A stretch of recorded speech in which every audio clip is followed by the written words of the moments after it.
ناظرین کرام، محمد طاہر صاحب کے ساتھ ہم گفتگو کر رہے تھے اس صورتحال پر جو قرارداد پاس ہوئی ہے، اور اس پر تجزیہ وہ کر رہے تھے کہ کس طرح امریکی سفیر کی سرگرمیاں اور کس طرح ہمارے لوگ پریشر میں بھی آتے ہیں اور کرتے ہیں۔ طاہر صاحب، یہ بات تو درست ہے، لیکن اب پارلیمنٹ کا فیصلہ آ گیا ہے۔ ایک بات میں آپ سے پوچھنا چاہتا ہوں، میرا شمار بھی آپ کی طرح اور دوسرے لوگوں کی طرح غیرت بریگیڈ جس پہ فکرہ کسا جاتا ہے ان میں ہوتا ہے، لیکن مجھے یہ بتائیے کہ ہمارے پاس رستہ کیا تھا؟ ہم نے 10 سال ان کی مدد کی ہے، اب آخری وقت میں آ کے وہ سوئیاں دوسروں کو نکالنے ہم دے رہے ہیں، غلطی کا ہمیں احساس ہو گیا، یہ بھی بات درست ہے، لیکن کوئی رستہ تھا ہمارے پاس؟ جی میرے صاحب، یہ سوال تو ان لوگوں کے سامنے ہوتا ہے جو کچھ کرنا چاہتے ہیں۔ جو کچھ کرنا ہی نہ چاہتے ہیں ان کے سامنے تو یہ سوال ہوتا ہی نہیں ہے۔ مثلا یہی یہ سوال جو ہے وہ مشرف نے کیا تھا جب یہ 9/11 کے اٹیک کے بعد انہوں نے پالیسی بنائی تھی، تو انہوں نے کہا تھا اور کیا رستہ ہے، تو ان کو یہی جواب دیا تھا کہ اور کا رستہ تو وہ لوگ ڈھونڈتے ہیں جو کچھ کرنا چاہتے ہیں۔ آپ تو پہلے سے سب کچھ سرنڈر کر چکے ہیں۔ مسئلہ تو یہ ہے کہ ایک خود مختار ملک کے طور پر ہماری اپنی لمیٹیشنز کیا ہے۔ یہ ٹھیک ہے کہ ہم اقتصادی طور پر ایک کمزور ملک ہے، لیکن ہم نہ افغانستان ہے، نہ لیبیا ہے، نہ عراق ہے، یہ 18 کروڑ کا ملک ہے، یہ اتنی ہتھیار رکھتا ہے، اس کا دوست چائنا ہے، اس کا دوست سعودی عرب ہے اور کئی ممالک ہیں۔ ہم جو ہے وہ اس خطے میں جو ہے وہ ایسی پوزیشن پر ہیں کہ ہمارے بغیر پتہ نہیں ہل سکتا۔ چائنا سے انہیں کوئی معاملات کرنے ہیں تو ہماری ضرورت ہے۔ انڈیا جو ہے وہ یہاں پر جو ہے وہ شکر بے مہار کی طرح اوور ایسٹیمیٹ تو نہیں کر رہے؟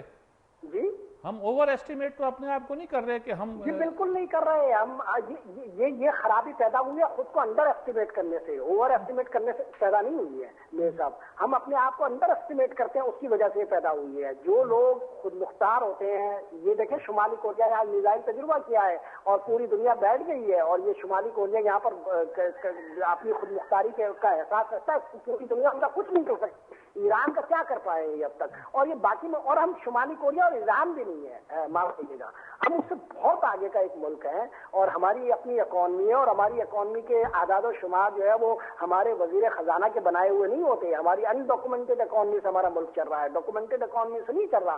اگر ڈاکومنٹڈ اکانومی سے چل رہا ہوتا تو اب تک امریکہ ہمارے گلے پر چھری رکھ چکا ہوتا۔ ہم تو خود سروائیو کرتے ہیں۔ 18 کروڑ عوام پاکستان کی حکومت کے بنائے ہوئے منصوبوں پر سروائیو نہیں کرتی۔ آپ دیکھیں وہ کتنے اعداد و شمار ہے، اس پر آ چکے ہیں۔ ہم لوگ سروائیو کرتے ہیں اپنے بلبوتے پر، اور اپنے بلبوتے پر ہم جو سروائیو کرتے ہیں اس کی بنیاد پر ہم ملک کی خود مختاری اور سلامتی کی بات کرتے ہیں۔ یہ اور زیادہ امپورٹنٹ بات ہے۔ دوسری بات یہ کہ میرے صاحب یہ جو سارے مسائل پیدا ہو رہے ہیں، امریکہ سے ہمیں تعلقات کی اب اصل منہج پر غور کرنا چاہیے۔ اس کو نیٹو سپلائی کی بحالی کے تناظر میں نہیں دیکھنا چاہیے۔ اب صرف یہ سوال نہیں ہے، اب یہ پورا سوال ہے، اور پورے سیاسی نظام سے متعلق ایک سوال ہے کہ امریکہ کے ساتھ پاکستان کے تعلقات کی اصل منہج ہے کیا، کیسے اس کو جو ہے اور اس کو تبدیل کیسے کیا جا سکتا ہے، اس کے بنیادی ڈائنامکس پر ہمارا کنٹرول کتنا ہے۔ اب ان سوالات پر غور کرنا چاہیے۔ نیٹو سپلائی کی بحالی تو بہت معمولی اور جزئی مسئلہ ہے۔ پھر میں ایک اور بات کرنا چاہ رہا ہوں۔ آپ دیکھیں یہ ہمیں بتا رہے ہیں کہ یہاں سے جو ہے وہ ہتھیاروں کی فراہمی نہیں ہوگی، یہ اس کی ضمانت کون دے گا؟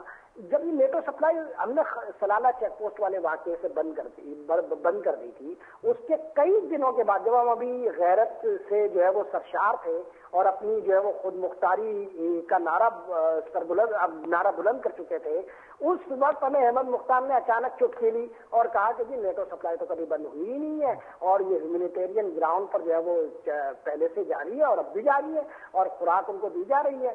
تو آپ کو جو آپ کی خوشی اور سرشاری کے جو چند ایک لمحات تھے وہ بھی انہوں نے اچک لیے تھے۔ تو ہمیں یہ پتہ ہی نہیں ہوتا کہ ہو کیا رہا ہے۔ اس لیے جو ہے وہ واضح اور شفاف پالیسی کی ضرورت ہے۔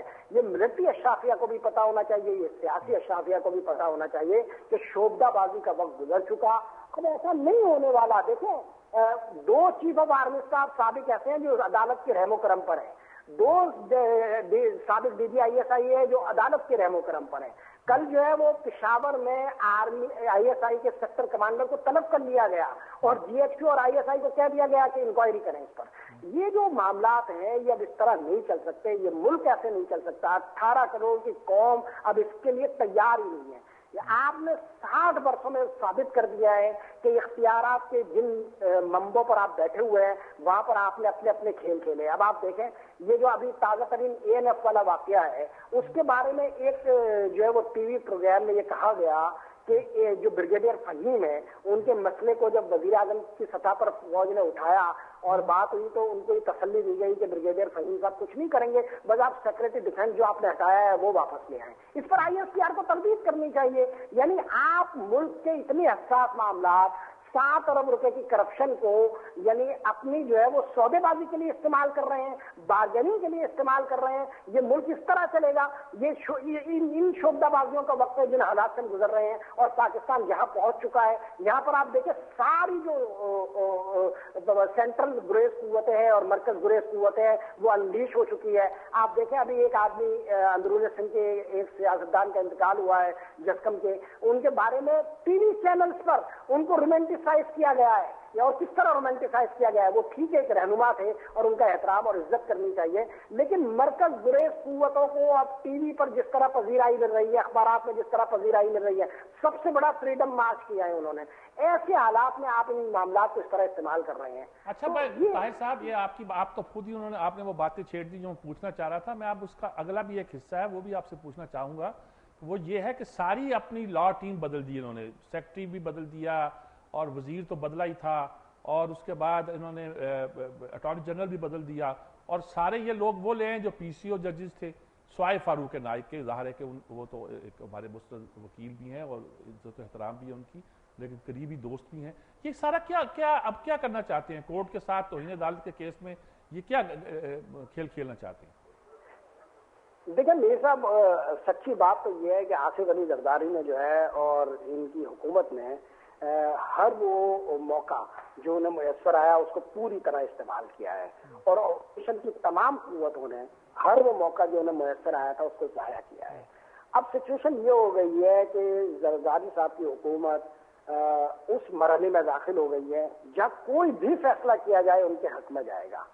آپ چاہے وزیر اعظم کو فارغ کر دیں کسی اور کیس میں، آپ چاہے میمو کمیشن کا فیصلہ کر لیں، آپ چاہے ان پر توہین عدالت کا معاملہ چلا لیں اور اس پر کوئی فیصلہ دے دیں، یا آپ چاہے ALF کے مسئلے پر ان کے ساتھ کوئی بات کریں یا کچھ بھی کریں، فائدہ جو ہے وہ ان کو ہی ہوگا۔ اس کی وجہ یہ ہے کہ انہیں اپنا جو ووٹ بینک ہے وہاں پر مظلومیت کی جو کتھا کہانی سنانی ہے اس کا انہیں موقع مل جائے گا۔ اب مسئلہ یہ ہے کہ ہم تو یہ کہتے تھے کہ یہ جو عدالتوں میں ججز ہوتے ہیں وہ اسکول کے بچے نہیں ہوتے، لیکن معاف کیجیے گا ثابت تو یہی ہوا۔ جس طرح انہوں نے عدالتوں کو یہ پتہ ہونا چاہیے، ہمارے سامنے جو بھارت میں عدالتی فعالیت ہے اس کا جو تجربہ ہے ہمارے سامنے، اور جو وہاں کشن رنگاوا کیس میں جو کچھ ہوا، جو بیسک اسٹرکچر کی جو ہے وہ حفاظت کے نام پر جو کچھ ہوتا ہے، ہم اس کے قائل ہیں، ہم عدالتی فعالیت کے قائل ہیں۔ ایسی حکومت اور ایسی اشرافیہ جو ہم پر نقب لگاتی ہو اور ایسا مطلب ہمارے حکمران دزد نیم شب کے رفیق بن کر اپنے گھر پر کمنڈ اچھالتے ہوں، وہاں ہمیں ایسے اداروں کی ضرورت ہے جو ان پر نگرانی رکھے، نظرداری رکھے، پہرے داری کریں۔ لیکن مسئلہ یہ ہے کہ اس کو بہت ہوشمندی سے کرنے کی ضرورت ہے۔ عدالتیں حکومت کو ڈسلانچ نہیں کر سکتی۔ اگر وہ کرپشن کیسز پر بر وقت فیصلے سناتی جاتی تو یہ ڈسکریڈٹ ہوتے چلے جاتے، فیصلے سارے اپنے ہاتھ میں رکھے گئے، مناسب وقت کے انتظار میں رکھے گئے اور وہ مناسب وقت آیا نہیں۔ اب مسئلہ یہ ہے کہ حکومت نے اپنی پوری ٹیم تبدیل کر دیا، فاروق نائک صاحب آ گئے ہیں۔ یہ تو خود حکومت کی اپنی ہی صفوں میں جو دراریں تھی اور اپنی ہی صفوں میں جو مسائل تھے اس کی وجہ سے پیدا ہوا ہے، لیکن جو اس کا حصہ دوسرا ہے وہ کافی تشویشناک ہے۔ یہاں تو جو چودھری اعتزاز احسن صاحب کہہ رہے ہیں کہ ابھی خط نہیں لکھا جا سکتا اور اس کے لیے لفظ استعمال کیا ہے فی الحال، اس فی الحال کی تو ایک تشریح تعبیر توجیہ ہونی چاہیے کہ کیا فی الحال ان کی ہیں۔ لیکن بہرحال یہ جو عرفان قادر صاحب 5 اٹارنی جنرل کے طور پر آئے ہیں، انوار الحق صاحب جو ہے وہ ایوان صدر میں بھیج دیے گئے ہیں، اور یہ سارا جو معاملہ ہے یہ سب شعبدہ بازیاں ہیں۔ اور میں آپ کو بتاؤں کہ پیپلز پارٹی جو ہے وہ ہمارے اداروں کی وجہ سے جو ہے وہ ناکام نہیں ہوگی، اور ہمارے اداروں کے فیصلوں سے کچھ نہیں ہونا۔ اگر کچھ ہوگا تو وہ عوام کے اندر بڑھتے ہوئے شعور کی وجہ سے ہوگا، وہ فعال طبقات کی نگرانی سے ہوگا، وہ میڈیا کی تحریک کی وجہ سے ہوگا، وہ عام لوگوں کے درمیان جو بے پناہ سیاسی شعور پیدا ہو گیا ان کی ریجیکشن سے ہوگا۔ سپریم کورٹ نے معاف کیجیے گا، میں بہت ادب سے کہہ رہا ہوں، آپ کو معلوم ہے میں سپریم کورٹ کا کتنا قائل ہوں۔ اتنی دلچسپ ہے اور آپ نے مجھے بھی کوئی زحمت نہیں دی کہ میں سوالات کروں، آپ سب باتیں خود کہہ رہے ہیں، بڑا آپ کی مہربانی۔ وقت چونکہ ہمارے پاس کام تھا اس لیے اتنی ہی بات آپ کی سن سکے، لیکن میرے خیال میں لوگوں نے اس سے خاصا کچھ سیکھا ہوگا۔ میں نے تو بہت سیکھا ہے جی۔ اسی کے ساتھ دیتے ہیں ایک وقفہ، وقفے کے بعد حاضر ہوتے ہیں۔